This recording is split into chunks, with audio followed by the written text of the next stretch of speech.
Falando com Deus.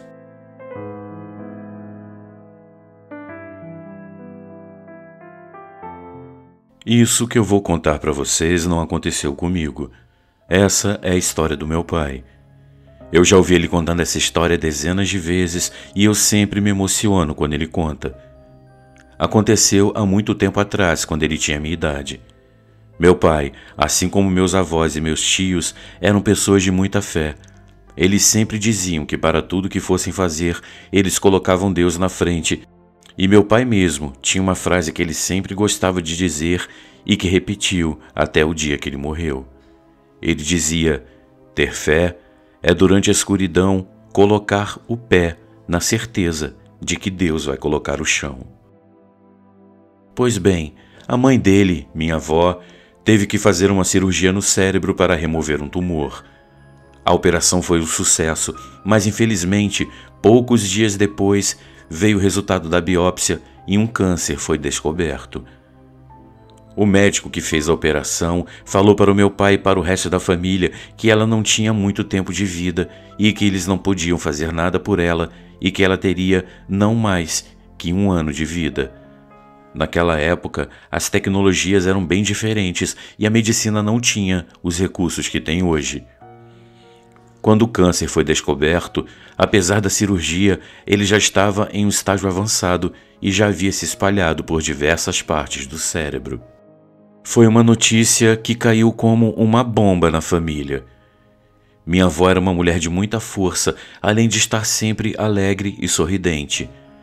Ela cuidava da família com muita dedicação, era uma mãe e uma esposa muito carinhosa e não importava se os filhos estavam crescidos ou não, ela os tratava como se eles ainda fossem os seus bebês.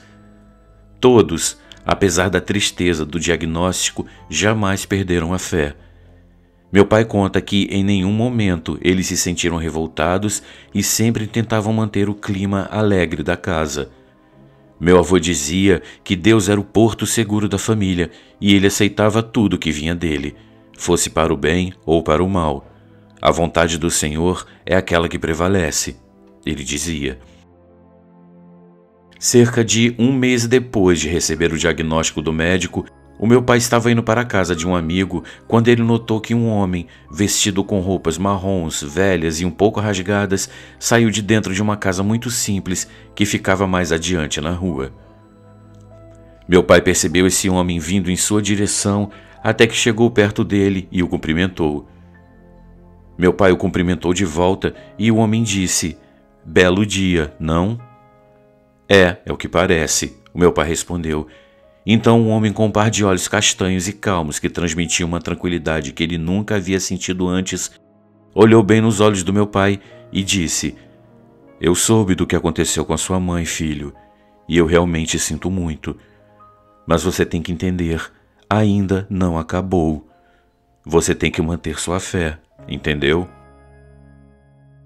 O meu pai ficou com uma cara de quem não estava entendendo como aquele homem, um completo estranho que meu pai nunca havia visto na vida, poderia saber do problema que a sua família estava enfrentando. Então o homem estendeu a mão para o meu pai e ele segurou a mão do homem, que então continuou: "Ela vai ficar bem, filho. Eu te dou a minha palavra." Meu pai ficou em choque e, com os olhos cheios de lágrimas, ele agradeceu ao homem por aquelas palavras e pensou consigo mesmo que Deus não deixa um justo ficar sem resposta.